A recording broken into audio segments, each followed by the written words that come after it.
very fine Monday is, do you get stomach aches, digestive problems, like pain in your tummy and your abdomen? How about things like nausea or maybe irritable bowel syndrome? Do you get that?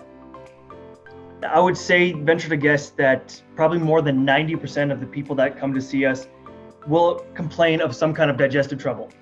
Now, in fact, this is such an important part of how we address fibromyalgia syndrome that virtually everybody gets treated for this. Basically, it's such a huge issue that we have an entire stage dedicated to the digestive system and the microbiome of the gut. The microbiome, by the way, is pertaining to the complement of bacteria and other microorganisms that you find living in your gut. And not only can you experience these digestive problems like pain, nausea, bloating, gas, or troubles with your bowel movements, your digestion actually plays an immense role in how well literally every part of your body functions. So your gut basically is home to trillions of bacteria and other microorganisms, and I mean trillions with a T. And there's a huge variety of bacteria which are very often at war with each other. Now, this war, if it's not going very well for you, this can actually cause or further cause things like pain and fatigue and brain fog. Now, brain fog, another big issue, something that we've talked about several times on here. It can literally cause you, poor digestion can literally cause you to start storing more metabolic waste materials. These things that you're just carrying around in your body that are not supposed to be there. You don't want them there. And these metabolic waste materials will cause your body to start to swell over time. It'll cause your muscles to hurt, AKA fibromyalgia, right? And it can cause you to even have thyroid problems. By the way, how many of you are on medication for your thyroid? Did your doctor take the time to help you fix your digestion before putting you on a thyroid medication? My guess is most of you are going to say no to that, right? It gets even worse. When your gut is not functioning well, it influences how well you produce important neurotransmitters, things like serotonin and dopamine.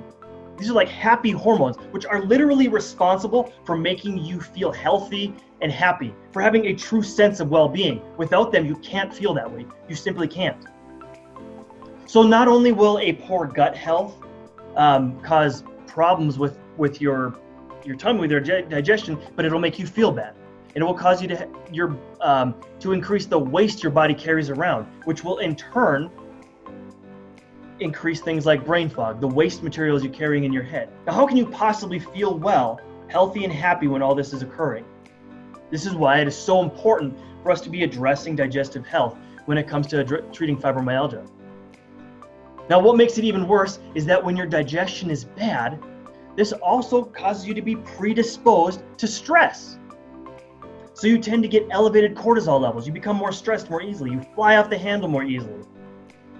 Maybe you yell at your husband or your kids or whomever. And these elevated cortisol levels become even more problematic because they start to influence how well you sleep. Your liver can't break down that cortisol anymore, so now it dumps it into your system in the middle of the night, usually between 1 and 3 a.m., and it wakes you up. And now you can't sleep as well, right? And what makes that even worse is when you don't sleep well, your brain isn't able to properly cleanse itself. It does this while you're asleep. When you're sleeping, your brain is the time that your brain has to clear these metabolic waste materials that collect there. Now, if you're not getting sufficient sleep, these will sit there and collect. That will cause more brain fog. So not only will your gut directly affect brain fog, but it'll affect sleep, which will further influence brain fog. And this creates this sort of scenario where you just walk around feeling heavy and foggy and unwell and unhappy, basically day in and day out. So you can see this isn't just about having tummy aches or diarrhea or nausea. We are literally talking about how well the brain functions and some of the major causes leading to deterioration of the brain. And we've heard a lot about that in recent years, about dementia, Parkinson's disease. This is a huge issue and a very, very important one as we age.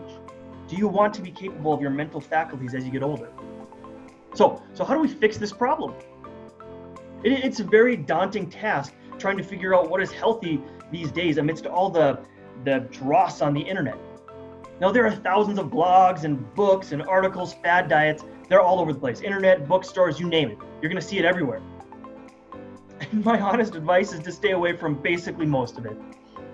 If you really start to read deeply enough, it will actually show you that most of these diets are total contradictions of themselves or of each other. You got one diet telling you to go vegan, one diet telling you to eat only meat, one diet telling you to eat way too much fat, one diet telling you to basically eat only vegetables and only fruits.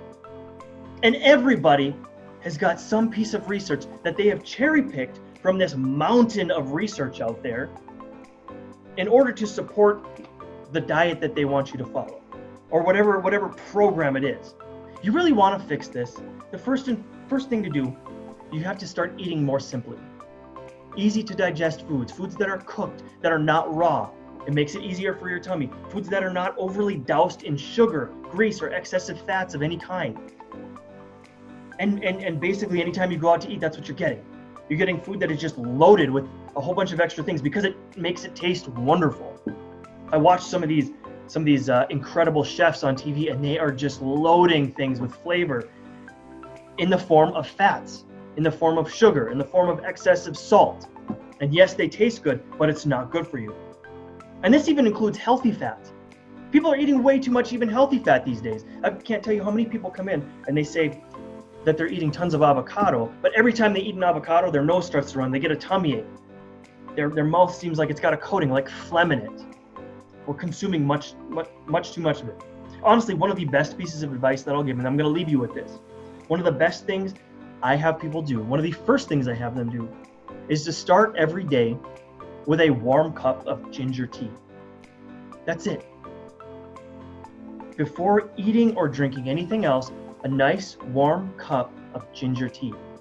This will help warm the gut, get the digestion going, moving, and it's got some nice antimicrobial properties that can actually help eliminate some of these pathogens in the body. And it tastes good. Great for flavoring your foods anyways. The problem is this seems too simple, right? But why does health need to be so complicated? We've completely overcomplicated everything. Many of the best strategies for health, fitness, longevity, are actually some of the most simple, and sometimes it's almost too simple for people to handle. I even teach people methods of effortlessly losing weight and getting their body burning fat as a primary fuel source. And for many people, it is simply too easy. They want it to be harder. But I teach them this, and it works extremely well. Some of the simplest methods really are some of the best. So start there. Start your day simply with a cup of warm, organic ginger tea.